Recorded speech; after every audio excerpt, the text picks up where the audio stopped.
They say the number one cause of global warming is the animals you eat. And so a lot of environmentalists say we don't want to bring that stuff into we don't want to bring the food we eat into our discussion. But we have to. You guys are really great activists and great supporters, but the animal rights people, they shit on you. I mean, they're real activists. Hey everybody, this is Klaus from Plant-Based News. Thanks for watching. We're just going to go through some really interesting stories that have happened over the last week. And I'm with Maria and Robbie. How's it going, guys? Yeah, really good, thanks. Hi, everyone. Good stuff. Right, so we're going to go through the kind of leading stories this week in the sort of plant-based vegan movement. This morning, I saw Russell Simmons at the Environmental Media Association Award. I know you wrote an article about this, Maria. What happened? Well, he just gave a blistering speech. He was talking about how this day he's usually at the Mercy for Animals annual event, but he'd come to these awards instead. And he was basically talking about how environmental activists and animal rights activists should work together. But in doing so, he condemned environmental activists for eating meat and also said that animal rights people are the really proactive ones. I won't repeat what he said because he did use profanity, but he made a very powerful statement. Robbie, what do you think? A step in the right direction for environmentalists and animal rights groups, or is it going to splinter the two respective groups? I think that his 8-minute rant was really interesting. The man has some quite peculiar things to say, and a lot of people don't really get him. But I think when you stop and listen to what he's actually saying, he's talking about unity, he's talking about different factions of activism coming together and working together. I really liked the stuff where he talked about the oceans and how, really, he's quite spiritual. I think he talked a lot about God and religion, but I love the way he talked about how, through the destruction of the environment, we are destroying ourselves. So we need to be more mindful, more aware. It was quite a wise commentary, I thought. Now, Plant-Based News actually interviewed Russell Simmons back in April in Los Angeles. I actually went to his yoga studio. We haven't made that public on the Plant-Based News YouTube page yet, but if you want to get exclusive access to that, please click the link down below. On to our next story, which is probably one of the most interesting stories of the year. It's about how the FBI hunted down 2 DXE rescued piglets in order to intimidate animal rights activists. I'm just going to give some facts. I'm just going to mention a few of the facts. So if you're not familiar with the story, you know what's going on. But first up, Robbie, do you want to just explain to people who DXE are?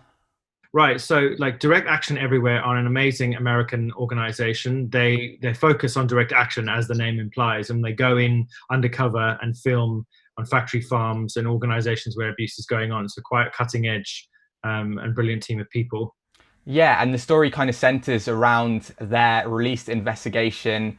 Back in July, they released an investigation to the New York Times in July, and the investigation showed pork piglets drinking their mother's blood with wounds and other terrible conditions at a meat processing plant in Utah, in Virginia, in the US, I believe. Now, as a result of that, activists from DXE took 2 piglets from the meat processing plant. These piglets had no economic value. They were in really bad shape. And this is where the story got interesting, because in response to that, the FBI tried to charge DXE with terrorism and have begun to raid animal shelters and animal sanctuaries in the area. Maria, your thoughts?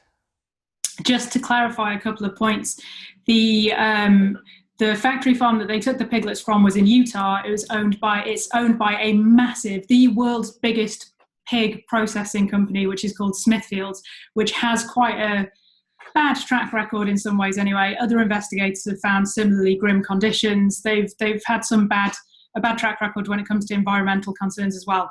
Anyway, so these activists went in, they took these animals, and now it's kind of gone federal. You have these agents reportedly in bulletproof vests breaking into animal sanctuaries to try and get DNA swabs from pigs. It's really strange. I wonder whether there's kind of an interesting legal angle to this. Obviously, you have the ag-gag laws in various American states. In Utah, it's been deemed unconstitutional, and ergo the whole situation's gone federal, hence the FBI being involved. Robbie, your thoughts? Why the FBI involved? A sign that the animal agriculture industry is really powerful and influential? Yeah, definitely. I think the animal agriculture industry is a multi-trillion-dollar industry in the US. They function and pervade all parts of society. Their profit and their bottom line is obviously going to be affected through the actions of Direct Action Everywhere and other animal advocacy organizations. They have powerful lobby groups which work in the American government and influence the influencers. So it makes a lot of sense that, you know, this kind of activity is really not so much about theft, but more about making an example of this organization. Marie, you mentioned that they took DNA from the piglets. I don't know about you guys, but whenever I've had DNA taken from my doctor, it's just been like a swab in the mouth. But what the FBI did with these piglets is they took 2 inches off the piglet's ears. I heard the story from one of the people working at the animal sanctuary. It's really, really damning. And it's all just very, very creepy. The question that comes to mind for me is, why not spend the money elsewhere? It all comes down to intimidation. If we just take a look at the Direct Action Everywhere website, their 3 focuses are animal liberation, so showing people the truth about what's happening behind closed doors, building a strong community of people and activists across the world, and obviously one of their 3rd pillars is non-violent direct action. So they're a non-violent organization. So I think that the way these government organizations are working, it's all just to do with intimidation and really sending a strong message to activists that they shouldn't get involved with direct action for fear of prosecution, for fear of legal ramifications. Absolutely. Have you got anything to add to that, Maria? Yeah, the official statement coming from Smithfield itself was just saying that this simply isn't true and that the activists have tampered with evidence to falsify it. I think given the company's track record and the fact that we have seen photos and footage that do paint a very, very grim picture, it's difficult to accept that statement as being true. The FBI themselves have refused to really comment, other than to say we can't say anything because the investigation is ongoing. But just to give you an idea of the scale of these kind of companies, Smithfield allegedly supplies companies like Whole Foods, Costco, perhaps even supplies pig meat to the White House.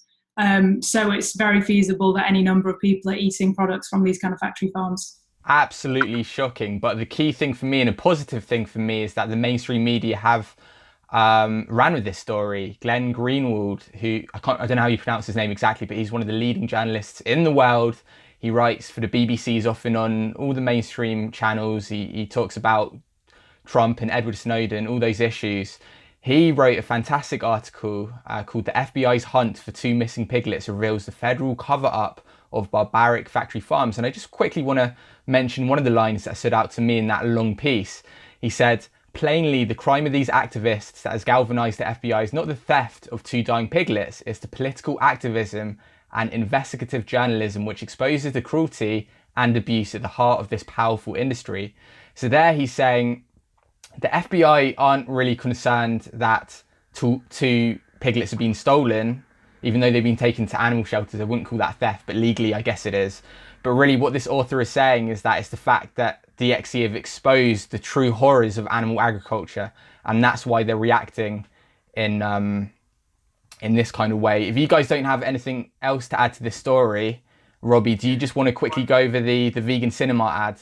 I do actually have one more point to make about this story. So one of the myths around direct action is that it's illegal. And I think that a lot of people are quite afraid or concerned about getting involved in direct action because they're worried about being arrested, having a criminal record. Direct action is not illegal. And I think that when organizations like the FBI get involved, they really are pushing this narrative that these kinds of actions, going undercover, exposing these kinds of cruelty, these kind of cruel practices, is illegal when it's not. So yeah, just think it's really important for people to realize that.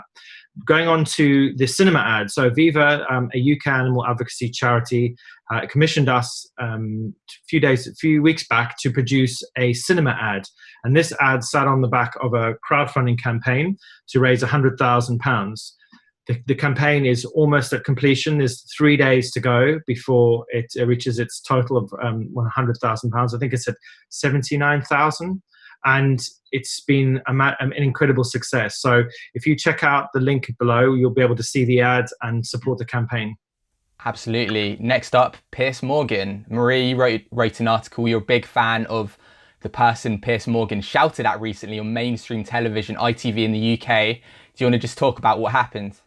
Yes, so legendary journalist George Monbiot, who's very well known for his Guardian column as well as his books and other work, was invited onto Good Morning Britain, a massive mainstream TV show in the UK, to talk about veganism. He has very recently transitioned to a vegan diet. I'm not sure exactly when, but it's been very recent. And while he was on the show, ostensibly to talk about the lifestyle, Piers Morgan spotted what he thought was a leather watch. Why don't you make your principal stand against wearing leather watches and leather shoes? Okay. And the whole thing descended very, very quickly into a fracas. Piers Morgan shouting till he was literally purple in the face, George Monbiot finally retaliating and calling Piers Morgan pathetic, which I thought was quite a fair assessment and fairly restrained given the circumstances. What do you think, Robbie? It was... It got heated quickly. I think it was an opportunity for them to swerve the key issues. It was a bit of a straw man, really, pointing his finger at George's watch and suggesting that he was a hypocrite for wearing what appeared to be leather, which then actually turned out not to be leather at all. I think George was just on the spot. Like he's not been vegan very long. For many people who go vegan, they still have vegan watch straps, vegan belts, leather straps, leather shoes, leather belts, and a lot of people, it takes time to kind of get to the point where they get rid of all that stuff and become a more strict vegan. I think, Piers would have had a producer in his ear kind of shouting at him saying, go with the leather, focus on the leather, pick him apart, call him a hypocrite. Obviously Piers is a very opinionated and quite outspoken person, so it played unfortunately it played nicely into Piers' hyperbolic agenda. One of the other things Piers Morgan said was that he's never seen a healthy looking vegan. Maria, explain to us why that is kind of ironic and just stupid. Well, it's ironic because Piers Morgan may or may not be in the best health. We don't know. We have nothing to gauge that by other than his purple face.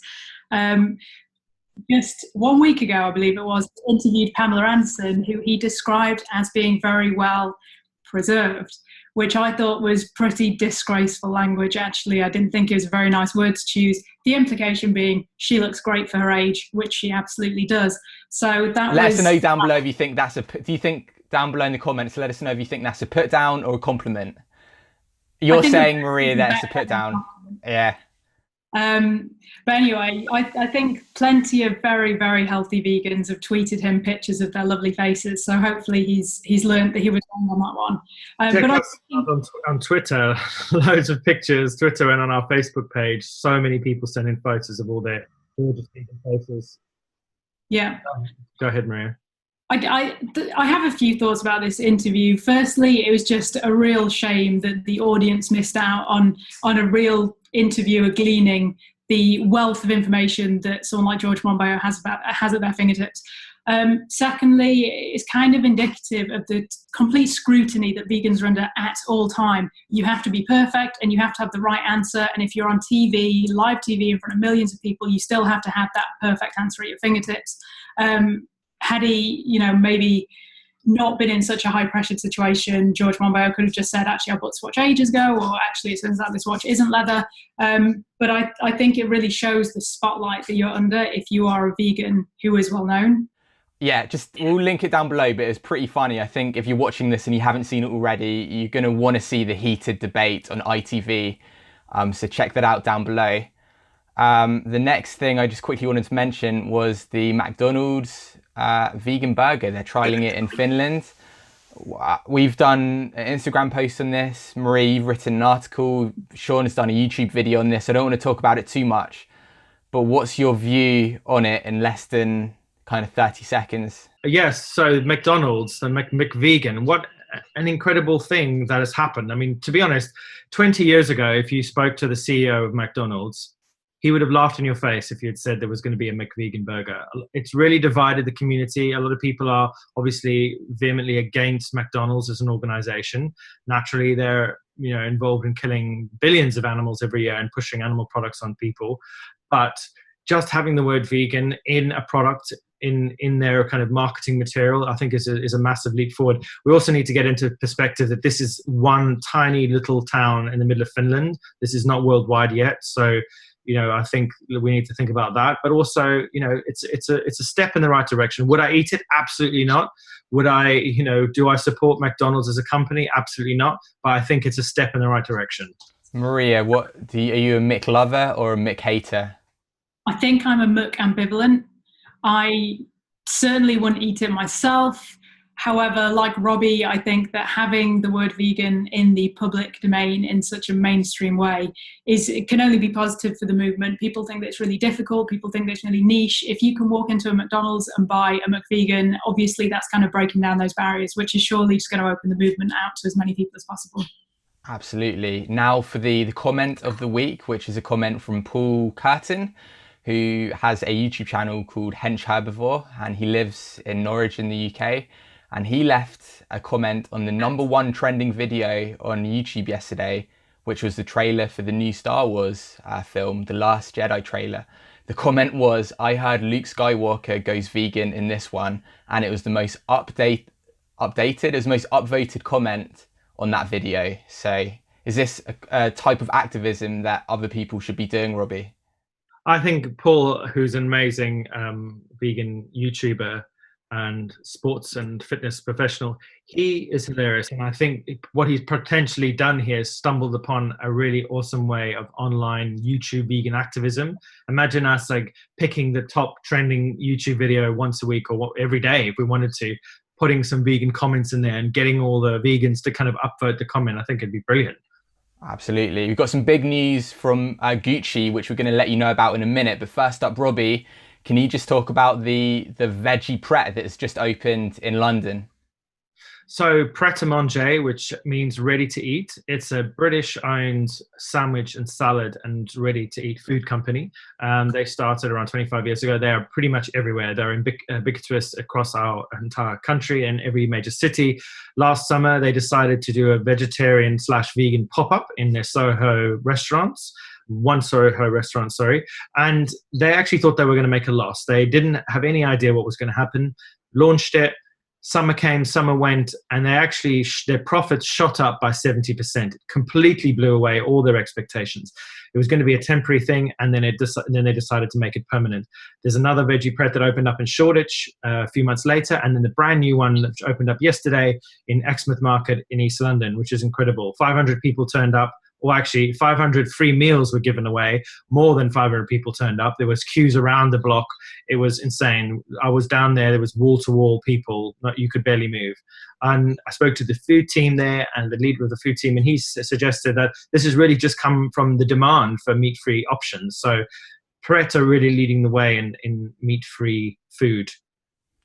Robbie, you were there on the ground. Can you just explain to us what it was like? Was it completely vegan, or are we talking just vegetarian? So a lot of the food is vegetarian, but a hell of a lot of it is also vegan. So I would say there's more vegetarian than vegan, but they did say that more and more people are asking for vegan options all the time. So let's hope, very soon they'll look at producing a hell of a lot more vegan options than vegetarian. So. Am I right in saying, Maria, that Pret a Manger have been in the news and people have been more critical of them? People from the vegan community have been quite outspoken about what kind of food they've been offering.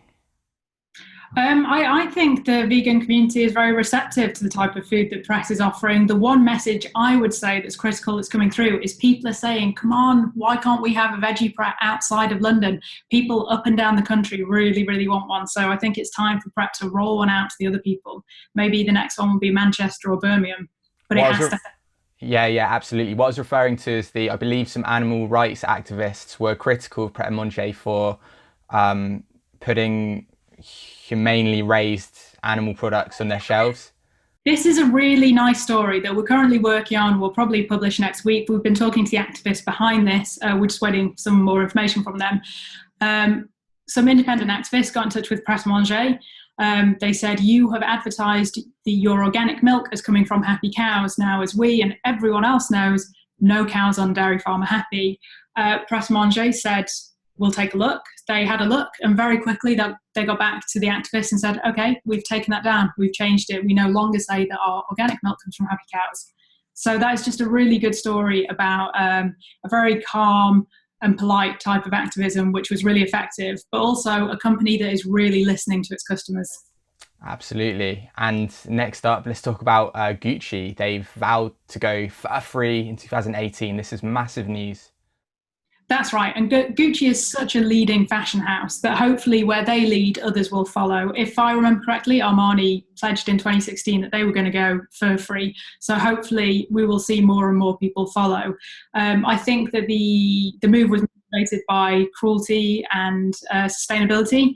So that's something that they're doing for the right reasons. It's been generally quite well received. Obviously, there are people who are saying the move does not go far enough, and I agree. It would be great to see them phase out leather and wool and silk next. But for now, it's a really good step, and the real only pushback has been from the fur industry, who said that there is no point. There's no reason for them to do this. Gucci have said the reason they're doing it is because fur it's not modern. Is that a sign that they're not doing this because of the cruelty involved in that industry, and that it's just kind of out of trend? I think I personally think that that's a cop-out based on the reality of the situation. I think they've come under a lot of pressure. I mean, look what's happened with their stock price. Their parent company's stock price shot up when the moment they announced that they were cutting out fur. You know, fur traditionally has been something that wealthy people have worn. It's a sign. It's a symbol of opulence, a symbol of wealth and money. You know, humans have traditionally worn fur out of necessity in colder climates. But you know, in the Western world, there's absolutely no need for it, and it's really just a kind of grotesque kind of show of wealth. Really, that's my thoughts on it.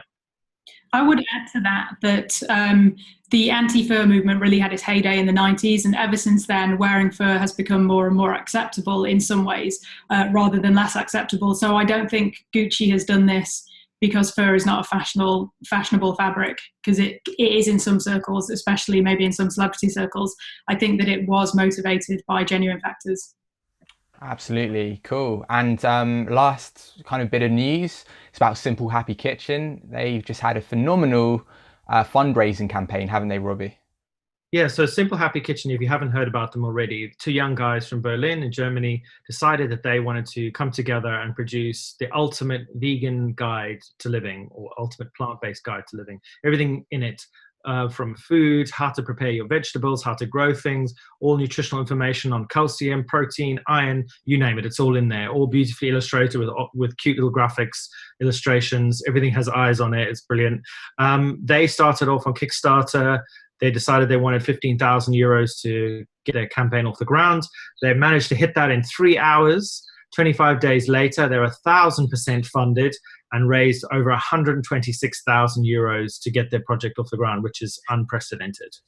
That is amazing. It's really, really great to hear. Have you guys got anything else to add? What else has happened this week, or is that about it? No more news for me. Yeah, that's a really good roundup of the week from my point of view. Cool. Thanks for watching, guys, and subscribe for more. Please like this video, and we'll see you soon. Peace out.